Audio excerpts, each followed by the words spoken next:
Welcome to today's Explainer. Think of this as your personalized executive training module. Whether you're stepping into a management role for the very first time or you're a seasoned pro looking to sharpen your edge, today we are dismantling the toxic elements of office politics. We're diving deep into the groundbreaking research paper, The Power Play by Dr. Srinivasanchari. We'll uncover the unseen costs of these dynamics and, more importantly, how you can build a highly resilient, ethical team.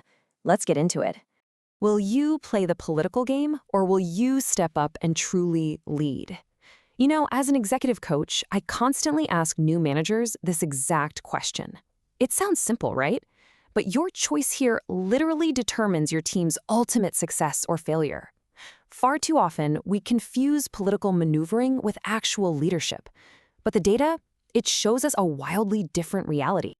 Here's our agenda for today. We'll cover the hidden costs of politics, influence versus ignorance, interactive conflict scenarios, global pressures, de-escalation scripts, and finally, an inclusive checklist.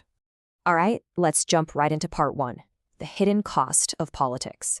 We really need to face the stark reality of what unchecked office politics does to an organization. Looking at these figures from Dr. Chari's research, it is absolutely alarming that a massive 60% of workplace politics involves information control. That means people are actively hiding or twisting vital info just to hold on to leverage. Right behind that, we've got 55% focusing on influencing decision makers and 45% forming cliques or coalitions. Think about that for a second. The vast majority of political energy isn't spent actually doing the work, it's spent hiding it or plotting about it.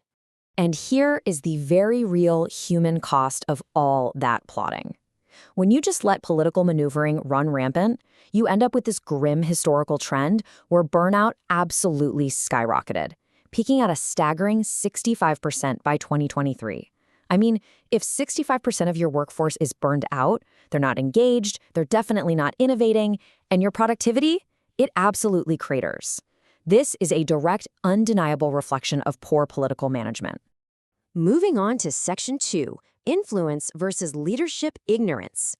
Now, there is a totally fascinating paradox here, where playing the political game super heavily actually correlates with a dangerous lack of leadership competence. We tend to assume the most politically influential people in the room are the smartest leaders, right? But the data reveals how all that maneuvering usually just masks severe deficiencies in real leadership traits, stuff like emotional intelligence, resilience, and ethical decision-making. By isolating companies A, B, and C here, the misalignment just jumps right out at you. Take company C, for example. They have a massive political influence score of 85, but a shockingly severe leadership ignorance score of 50. High political influence almost never translates into genuine, knowledgeable leadership. Honestly, these leaders are simply too busy playing the game to actually acquire the skills they need to guide their teams. Okay, Section 3, Interactive Manager Conflict Scenarios. I want you to step into the shoes of a manager taking live fire for a second. Scenario 1, you've got exclusive access to some critical project data that makes you look indispensable. Now, keeping that information to yourself is incredibly tempting. I mean, remember, 60% of people do it. But let's evaluate what that choice actually costs your project's overall success. Well, the numbers prove that while withholding information might be super common, it completely tanks team morale. On the flip side, making the shift to transparent communication boasts a massive 78% impact success rate in ethical strategy. So the takeaway here, sharing the data drives a vastly superior long-term profitability and team alignment. True leadership is transparent, plain and simple. All right, let's look at scenario 2. Say there's a juicy rumor going around about a rival department, and joining in would totally secure your team's loyalty. Here is your dilemma. The allure of coalition formation directly tests your emotional intelligence and your core commitment to an inclusive culture. So, do you play the game, or do you act like a leader and shut it down? Here's the truth. Engaging in that gossip fractures trust, period. Sure, it might feel good in the moment, but it rapidly degrades team alignment.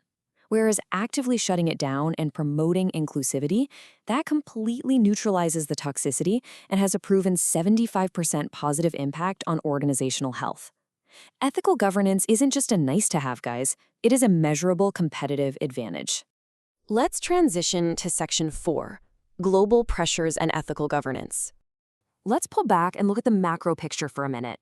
Navigating complex intercultural dynamics requires core competencies, things like empathy, respect, and fairness.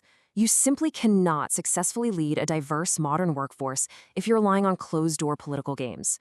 Ethical governance is no longer optional. It is an absolute survival imperative for global citizenship.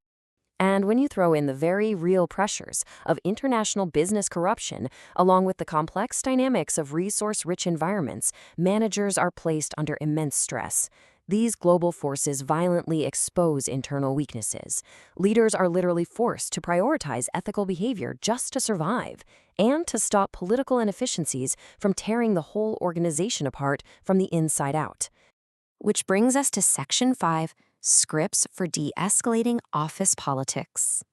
As your mentor today, I'm not just going to leave you with theory. I'm giving you the exact tactical scripts to neutralize harmful behavior in real time. Memorize this phrase. Let's pivot this conversation away from rumors and focus strictly on the verified data that moves our team's project forward. Write that down.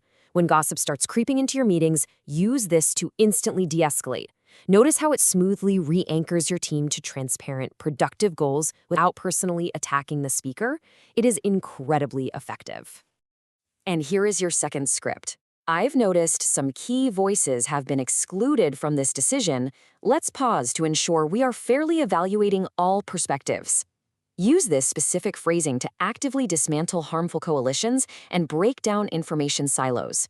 It politely but firmly halts the political maneuvering and reinforces an inclusive, equitable team environment. This right here is exactly how you demonstrate emotional intelligence in real time. Finally, Section 6, the Inclusive Leader's Daily Checklist. We're closing out with a super practical toolkit. If you follow these daily steps to track your inclusive behaviors, I promise you will consistently lower staff turnover. First, check yourself for biases. Second, ground your day in a code of ethics, which, by the way, the research shows has an 85% success rate in ethical strategy. Third, communicate clearly and transparently. And fourth, always put your people's well-being above petty competition.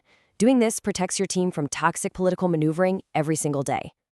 So how do we actually implement that kind of transparent communication? Well, tech workers rate one-on-ones as the absolute most useful meeting format. Replacing large, politically charged gatherings with highly rated one-on-one meetings significantly boosts empathy and engagement. Why? Because it completely removes the audience for the political actors on your team. So, I'm going to leave you with this final, provocative question. The data is entirely clear. Ethical leadership drastically outperforms political ignorance in the long run. It lowers turnover, decreases burnout, and drives serious success.